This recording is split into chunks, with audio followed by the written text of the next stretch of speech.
মুহাম্মাদুর রাসূলুল্লাহ সাল্লাল্লাহু আলাইহি ওয়াসাল্লাম আল্লাহর দরবারে শাস্তিযোগ্য অপরাধ করেছিলেন।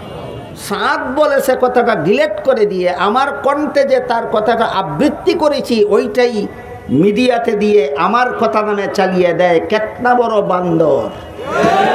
আমরা ফেসবুকে দেখেছি হযরত মাওলানা সাদ সাহেব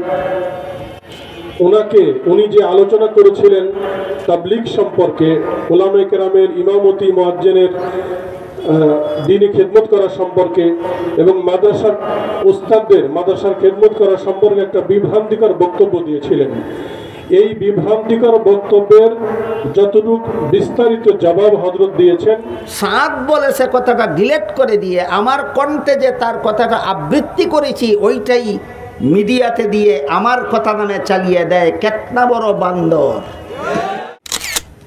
মুসলমানদের মধ্যে অনেক ভালো মানুষ আছে, যাদের আমল ভালো দেখা যায়, যাদের লিবাস পোশাক ভালো দেখা যায়, যাদের দাড়ি দেখা যায় সুন্নতি দাড়ি, মাথায় দেখা যায় সুন্নতি টুপি পাগড়ি, গায়ে দেখা যায় সুন্নতি লম্বা জামা, কিন্তু খ্রিস্টানদের দালালি করে ইচ্ছায় অনিচ্ছায়।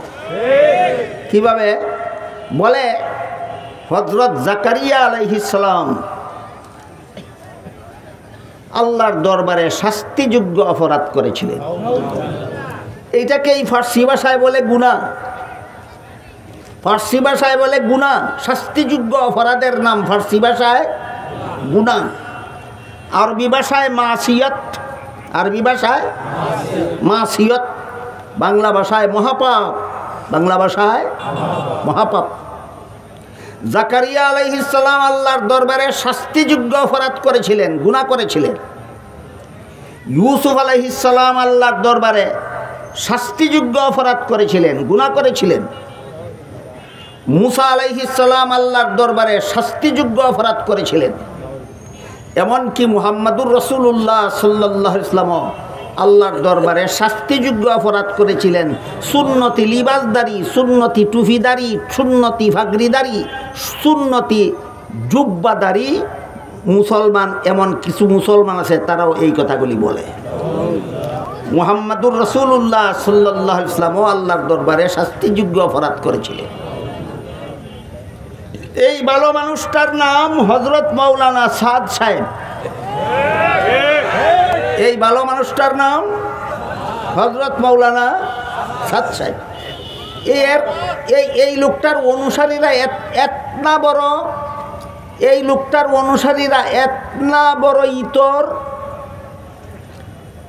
আমার এই প্রতিবাদী কথাটাকে ডিলেট করে দিয়ে, সাদ বলেছে কথাটা ডিলেট করে দিয়ে আমার কণ্ঠে যে তার কথাটা আবৃত্তি করেছি ওইটাই মিডিয়াতে দিয়ে আমার কথা নামে চালিয়ে দেয়। কেতনা বড় বান্দর। বলেন কথাগুলি আমার না সাদ সাহেবের?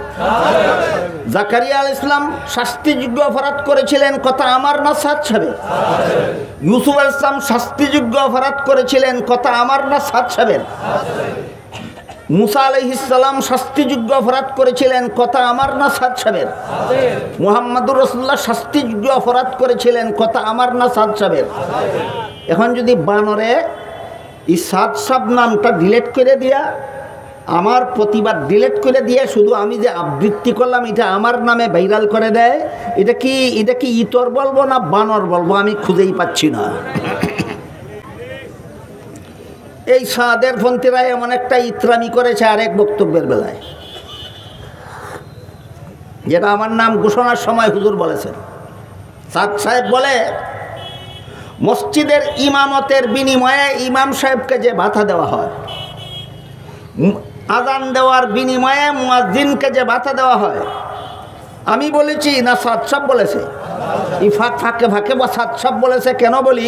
এই বান্দাবি যেন করতে না পারে, আমার এই প্রতিবাদটা ডিলেট করে দিয়ে আমার কণ্ঠস্বরে যেন ভাইরাল করার, বান্দাবি করার সুযোগ না পায়।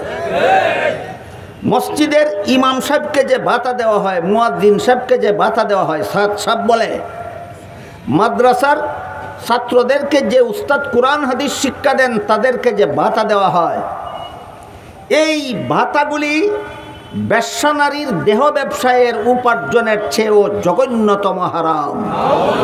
আমি বলেছি না সাদ সাহেব বলেছে? এখানে সাদ সাহেব বলেছে কথাটা ডিলেট করে দেয়, আমার প্রতিবাদটা ডিলেট করে দেয়। আর আমি যে আবৃত্তি করলাম আমার কণ্ঠে, এই আবৃত্তিটা আগে পিছিয়ে ডিলেট করে আবৃত্তিটা ইলেকট্রনিক্স মিডিয়াতে দিয়ে আমার নামে ভাইরাল করে দেয়। কেতনা বড় ইবলিস হলে এমন ইত্রামি করতে পারে? এজন্য বলেছি নবীগণকে অনেক ভালো মানুষ আকৃতি দেখা যায় ভালো মানুষ, কিন্তু নবীগণকে পাপিষ্ঠ সাব্যস্ত করে। এই সমস্ত ইত্রামি কর্নেওয়ালাদের মধ্যে একজন হইল হযরত মাওলানা সাদ সাহেব। ইনি বলে জাকারিয়া আলাইহিস সালাম আল্লাহর দরবারে শাস্তিযোগ্য অপরাধ করেছিলেন। আমি বলি না সাদ সাহেব বলে। ইনি বলে ইউসুফ আলাইহিস সালাম আল্লাহর দরবারে শাস্তিযোগ্য অপরাধ করেছেন। আমি বলি না সাদ সাহেব বলে।